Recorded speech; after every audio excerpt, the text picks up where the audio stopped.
Halo, Assalamualaikum warahmatullahi wabarakatuh. Ketemu lagi dengan channel Berbagi Hobi.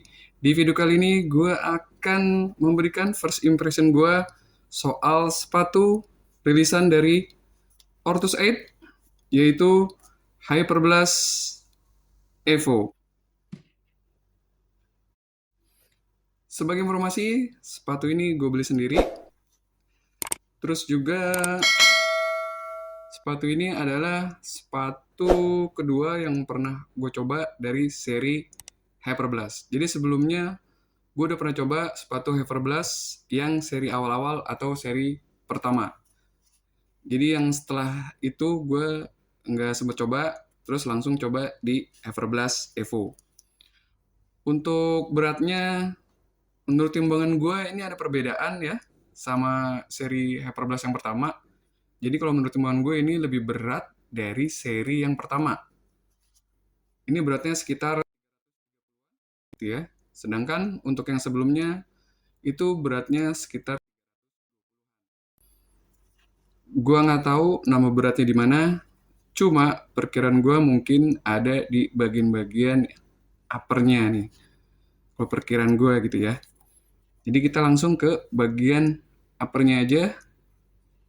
Ini dengan bahan mesh yang eh, model sisik-sisik gitu ya.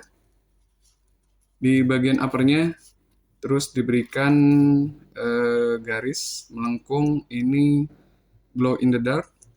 Kemudian ini ada tambahan pelindung di sini ya. Nah, di bagian pinggir-pinggir sini. Dan ini single layer bagian uppernya untuk si Hyperblast Evo. Bagian luarnya dengan logo yang besar, Ortus 8 setengah. Dan di bagian dalamnya kecil. Dan ini cakep menurut gue ini. Desainnya untuk logo-logonya, penempatan logo-logonya ini cakep banget untuk si Hyperblast Evo ini. Ini ada tambahan lagi logo dari Ortus 8. Terus kita ke bagian lacingnya.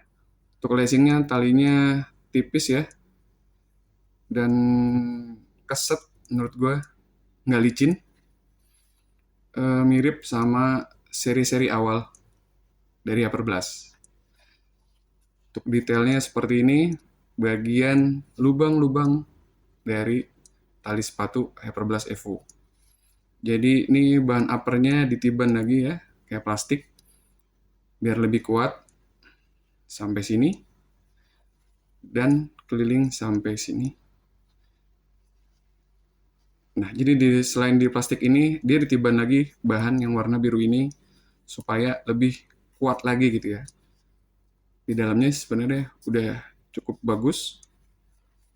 Nah, dengan seperti ini, dia lebih kuat lagi jadi ya. Terus letak lubang-lubangnya juga nggak terlalu deket, jadi gue rasa dia awet nih. Untuk lidahnya ada perubahan ya dari Hyperblast yang pernah gue pakai sebelumnya, dimana ini bahannya sweat tipis ya, bahan sweat tipis, terus tidak nyambung. Ini bagian dalamnya ya.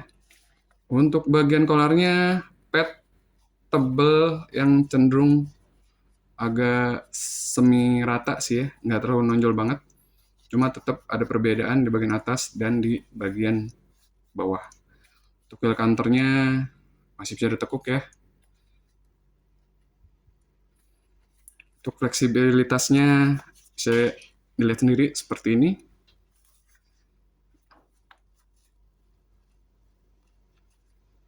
Oke, untuk bagian heel counternya ini ada tambahan plastik. Mungkin kesannya untuk memperkuat lagi bagian uppernya supaya nggak gampang rusak, kalau menurut gue. Nah, Hyperblast Evo, ada tulisannya di sini. Ya, ini tekstur seperti sisik-sisik ular itu ya. Cakep sih menurut gue. Untuk bagian midsole-nya, gue ngerasa nggak ada perubahan ya dari Hyperblast yang awal-awal. Stack-nya juga, terus empuknya kalau dirasain juga nggak nggak terlalu beda. Bagian rubbernya juga, desain rubbernya, penempatannya sama juga, bentuknya yang seperti ini tipis ya, sama dengan Hyperblast seri-seri awal. Untuk kerapian lem-lemnya kita cek aja, dilihat di sini sendiri ya, bisa tentukan.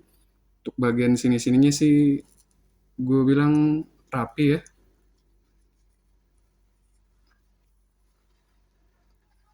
Nah, cuma ada di bagian uppernya sini ini lebih bukan ke lem sih ya, lebih ke jahitan. Di potongan-potongan ininya nih agak kurang rapi.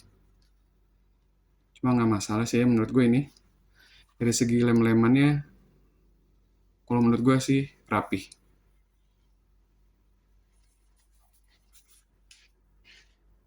Oke, untuk kaki lebar ini bener-bener gue rekomendasiin banget untuk pemakaian kaki lebar. Dari bentuknya aja udah kelihatan, dia nggak lancip ya, cenderung lebar, dan fittingnya di 144 ini di bagian depannya gue ngerasa jari gue bisa bergerak bebas ya. Jadi roomy juga, walaupun nggak yang roomy banget gitu ya. Jadi pas ukurannya di bagian depannya itu gue masih sisa segini ya. Untuk bagian pinggir-pinggirnya juga gue masih leluasa, nggak nyentuh ke bagian sisi-sisi luarnya sini. Dan gue ngerasa dengan Hyperblast gue yang sebelumnya dulu pernah gue pakai, mungkin feeling gue ngerasa ini dia lebih roomy daripada Hyperblast yang sebelumnya. Mungkin ya, bukan mungkin, ini feeling gue gitu ya. Kemungkinannya adalah bisa jadi juga dari bahan uppernya gitu ya. Terus juga ya ada tambahan-tambahan ya. Seperti lidahnya ini kan dia tipis, sedangkan untuk Hyperblast yang seri-seri awal itu dia agak tebel. Jadi untuk uh, fittingnya dia lebih meluk yang seri-seri awal karena gue ngerasa dia lebih roomy.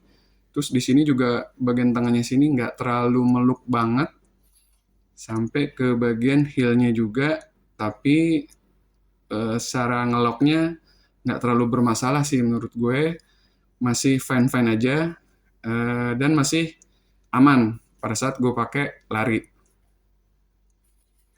Itu untuk feel-nya ya, feel bagian uppernya. Terus untuk talinya juga ini lacingnya bagus menurut gue, nggak gampang kendor, jadi keset gitu ya. Pada saat gue mau ngelonggarin aja tuh, yang ini kalau gue tarik-tarik itu dia itu susah banget. Jadi ini keset banget nih. Jadi nggak gampang longgar. Bagus nih si Otus 8. Nah, untuk midsole-nya, feeling-nya pun gue ngerasa sama ya. Mirip-mirip.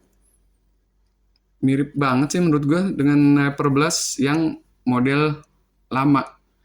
Yang gue rasa adalah ya empuk gitu ya. Ada feel soft-nya. Cuma ya gue nggak ngerasa ada dorongan gitu ya, energi return gitu ya. Saat gue ground contact itu nggak ada lonjakan gitu ya, untuk dorongan ke depan. Jadi murni secara transisi aja sama skill kita aja sih. Gimana supaya pergerakannya lebih cepat lagi. Untuk transisinya gue rasa juga smooth ya, dari belakang ke depan. Terus empuknya juga dia mirip-mirip bagian depan, tengah, dan belakang.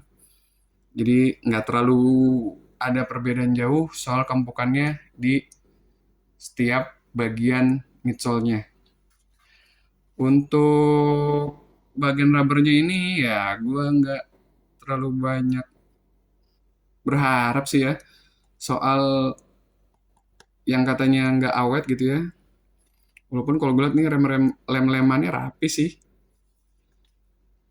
Cuma ya mungkin nggak bisa tahan lama karena emang tipis ya bahan rubbernya di sini. Dan video juga masih nggak masalah untuk di jalanan road. Terus juga bisa ngeredam buat jalanan yang jelek gitu ya, yang banyak kerikil-kerikil, batunya agak-agak gede. Ini bisa ngeredam banget si midsole-nya. Terus juga untuk pelari-pelari yang berbobot, ini cocok banget juga karena gue juga cukup berbobot ya. Itu berat gue yang sekitar 80-an, kadang-kadang lebih. Ini bisa diakomodir oleh si Hyperblast Evo. Ya, cuma ini lagi gue ada tambahan dengan pergantian lidah yang seperti ini. Ya, untuk sepatu yang buat daily trainer seperti ini gitu ya, dengan midsole yang tebel, yang cocok untuk easy recovery gitu ya. Untuk long run juga bisa, tapi mungkin nggak jauh-jauh banget ya. Kalau gue sih mungkin 10-an juga udah oke gitu ya, karena dia berat, termasuk berat sepatunya. Untuk bagian lidahnya ini gue gimana ya? Padahal ini sepatu untuk daily trainer yang kesannya untuk memberikan kenyamanan, pakai lidah yang tipis kayak gini gitu. Ya gue sih masih lebih cocokan yang lama ya, yang agak tebalan dikit. Jadi kalau yang begini-begini tuh model lidah-lidah seperti ini tuh kayak ada yang neken-neken aja sih di bagian ujung-ujung sininya. Cuma ya nggak nggak pengaruh banget gitu, cuma feel aja sih, feeling gue aja yang berasa kayak ada yang ngedorong-dorong gitu dari sisi-sisi luarnya ini ya. Jadi untuk kaki lebar dan pemula sepatu ini gue rekomendasin banget bisa untuk dipilih Hyperblast Evo. Oke, sekian dulu video impresi gue untuk Hyperblast Evo. Terima kasih yang udah nonton. Nanti tunggu aja kalau misalnya sepatu ini awet apa enggaknya, kita akan review lagi. Mungkin nanti di 100 kilo pemakaian. Terima kasih yang udah nonton. Wassalamualaikum warahmatullahi wabarakatuh.